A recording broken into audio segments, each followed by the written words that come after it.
이 새벽에 하나님께서 우리에게 주시는 말씀은 잠언 6장 1절로 2절까지의 말씀입니다. 내 아들아, 내가 만일 이웃을 위하여 담보하며 타인을 위하여 보증하였으면 내 입의 말로 내가 얽혔으며 내 입의 말로 인하여 잡히게 되었느니라. 아멘. 살아계신 우리 하나님의 말씀입니다. 이 시간 냉정해야 할 때라는 제목으로 말씀 전하겠습니다. 솔로몬은 젊은이들을 향하여 계속해서 지혜자가 경계해야 될 일들에 대해서 교훈을 주고 있습니다. 첫 번째의 사례로 성적인 유혹을 강하게 권면했죠. 음녀로부터 조심하라. 이어지는 6장에서는 두 번째로 경계해야 될 사례로 보증과 담보에 대하여 교훈합니다. 새로운 주제를 시작하면서 솔로몬은 내 아들아 라는 이 또 호칭을 사용하면서 교훈을 받는 자에 대한 관심과 애정을 드러내고 있습니다. 듣는 자의 입장에서도 긴장시키면서 야 집중해, 똑바로 들어, 똑바로 앉아 라고 이렇게 긴장감 있는 말보다는 사랑하는 자여 라고 이렇게 부드럽고 친근한 단어가 말하는 자에게 더 관심을 가지게 해주는 것 같습니다. 오늘의 교훈은 경제적인 부분에 관한 것이며 또 관계적인 부분에 관한 것입니다. 보증은 어떤 사물이나 사람에 대하여 대신하여 책임을 지는 것이죠. 채무자가 채무를 이행하지 않을 때 대신해서 그 채무를 이행할 것을 부담하는 것입니다. 맡아서 보증하는 것. 담보죠. 이웃이 행하지 않거나 행하지 않는 채무에 관해서 책임을 져야 되는데 물론 상당한 경제적인 능력이 있어야 할 것입니다.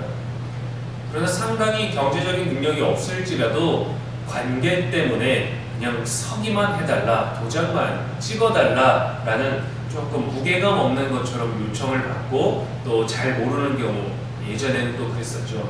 또 그렇게 관계 때문에 이런 보증을 서게 되는 일들이 있습니다. 보증이 필요한 상황 자체가 지금은 감당할 수 있는 능력이 되지 않거나 그런 상태에서 다른 도움을 받아야 되는 것이고 그 도움을 받는 수단이지 않습니까? 그래서 먼저는 경제적인 능력을 필요로 하고 요구하지 않고 관계 중심적으로 이루어지는 경우들이 많죠. 서로 힘든 것도 알고 당장은 뭔가 책임지지 않아도 될 것 같고 어느 정도 시간이 있고 회복할 가능성이 있다고 하니 가능하겠지, 괜찮겠지 라는 그런 상황에서 동정의 마음으로 엄청나게 고민을 하다가 또는 어떤 술자리나 기분 좋은 분위기 속에서 홧김에 그래 내가 도와줄게 라고 보증을 서주는 경우도 있습니다. 후자와 같은 경우를 두고 오늘 말씀은 경솔히 보증을 서지 말라는 것을 교훈하는 거예요. 성경은 보증 자체를 나쁘다라고 하지 않습니다. 보증 자체를 절대로 아예 서지 말라고 하지도 않습니다. 담보 잡는 행위 자체를 문제 삼는 것이 아니라 가볍게 보증 서는 사람의 경솔함을 문제 삼는 것입니다. 사실은 가볍게 하지 않을지라도 보증 서는 것 자체가 사실은 언제나 위험하기는 합니다. 그래서 2절에 만약 얽혀 있다면 보증을 선 너도 잡히게 된다는 보증에 대한 결과를 교훈해주고 있는 것이죠. 단순히 잘못에 대한 꾸중을 듣거나 혼이 나거나 자존심을 상하는 그런 문제들로 해결이 된다면 중하게 다루지 않았을 것입니다. 많은 경우를 보면 타인을 위해 보증을 서는 경우 보증을 선 자도 함께 망하게 되는 경우가 많습니다. 사업을 하거나 큰 어려움에 빠지면 보증이 필요한 사람은 단 1%라고 가능성이라도 있다면 붙잡고 싶죠. 파산하거나 망하고 싶지 않죠. 기회만 있다면 살릴 수 있을 거라 생각합니다. 누가 보증만 서준다면. 가능성을 포기하지 않으려고 합니다. 그래서 이번 위기만 잘 넘기면 다 잘 될 거야 라는 막연한 희망을 갖게 되죠. 그렇게 주변에 가까운 사람들을 찾아다니다가 보증을 서달라고 합니다. 사실은 이 상황이 절박한 상황이 오히려 모두에게 위험하고 자신에게도 위험할 수 있는 것입니다. 이러한 어려움에 있는 사람을 돕는 마음 당연히 거절하기 어렵죠. 혹여나 신앙생활을 같이 하는 성도라면 어떤 그 경제적인 것보다 그의 어떤 관계적인 부분에서 신뢰가 있기 때문에 거절하기가 더욱 어렵습니다. 이렇게 좋은 사람이, 이렇게 착한 사람이, 이렇게 신앙 좋은 사람이 이런 어려움을 겪었다니 나는 그 사람을 믿으니까 도와줘야 되겠다라고 하지만 이때가 서로에게 위험한 것이죠. 때로는 거절해서 관계가 깨어지기도 하고 거절하지 못해서 채무를 이행하려고 하다가 아예 원수가 되기도 합니다. 우리는 더욱 정에 이끌려 사연을 듣게 되지만 사연이 아니라 현실을 직시해야 되는 거죠. 냉정해져야 됩니다. 더 냉정해져야 됩니다. 더 많은 것들이 무너질 수 있기 때문입니다. 한 사람의 그 사업이 회생하지 못하고 가능성도 잃어버리고 무너지게 될 때 보증선자들과 또 주변에 있는 자들과 함께 망하게 되는 사람들이 정말 많습니다. 그래서 기업과 같은 곳에서는 이러한 리스크를 두지 않죠. 가능성이 없다면 빨리 접고 이익을 낼 수 있는 것에 더 집중하려고 합니다. 기업의 경우야 그런 것들을 판단해주는 사람들이 있고 또 어떤 원칙에 따라 움직일 수 있는 매뉴얼이나 질서가 있기 때문에 더 냉정할 수 있게 되지만 개인적인 관계에서는 더 어렵죠. 그래서 더 차가운 이성을 필요로 합니다. 잠언 18장 13절에서도 이렇게 권면합니다. 사연을 듣기 전에 대답하는 자는 미련하여 욕을 당하느니라. 아주 어려운 문제입니다. 그래서 냉정해져야 됩니다. 마음 약한 사람들은 사정을 들으면 들을수록 도와줘야겠다라는 생각을 하게 되죠. 이렇게 상황에 따라 감정에 따라 냉정함을 잃어버리는 자들을 향해 바울은 권면합니다. 에베소서 5장 17절에 그러므로 어리석은 자가 되지 말고 오직 주의 뜻이 무엇인지 이해하라.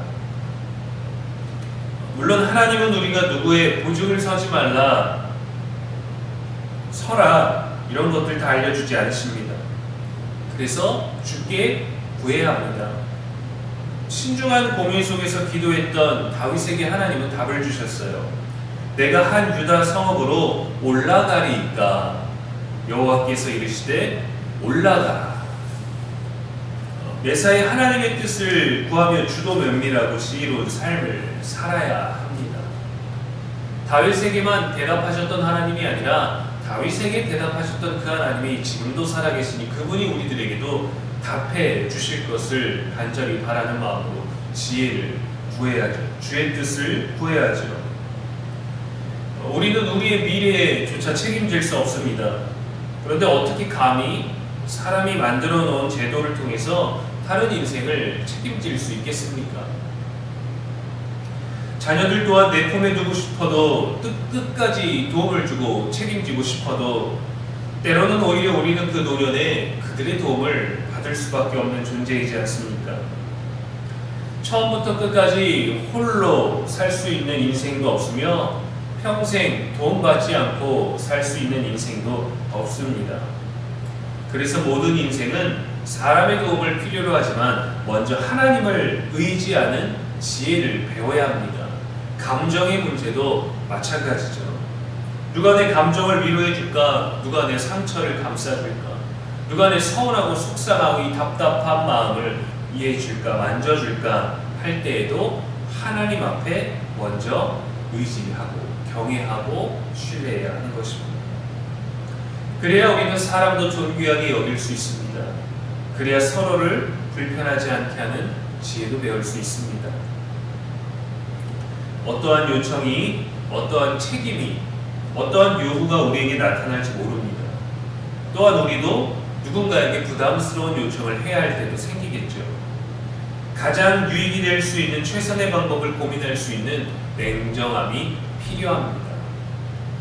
한 번의 어리석은 생각과 결정이 재산과 관계와 우정과 신앙까지도 손상 있게 할 수 있음을 기억하고 지혜롭게 하나님 앞에서 먼저 기도하고 고민하는 저와 여러분, 그러한 우리들의 일상 되기를 주님의 이름으로 축원합니다. 기도하겠습니다. 지혜로우신 하나님 아버지, 새벽에도 말씀 주시니 감사합니다. 잠언은 계속해서 우리들의 일상에서 나타날 수 있는 문제들을 놓고 교훈합니다. 사랑하는 자에게 주는 말씀을 깊이 새겨듣게 하시고, 신앙의 교훈이 멀리 있는 것이 아니라 우리 삶에 가까이 깊이 넓게 영향을 주고 있음을 깨닫게 하여 주시옵소서. 말씀이 우리를 살립니다. 말씀에는 생명이 있습니다. 말씀이 생명력을 잃지 않도록 성령이 우리를 지혜롭게 이끌어 주시옵소서. 오늘도 우리의 영원한 지혜와 소망이 되신 예수님의 이름으로 축복하며 기도합니다. 아멘.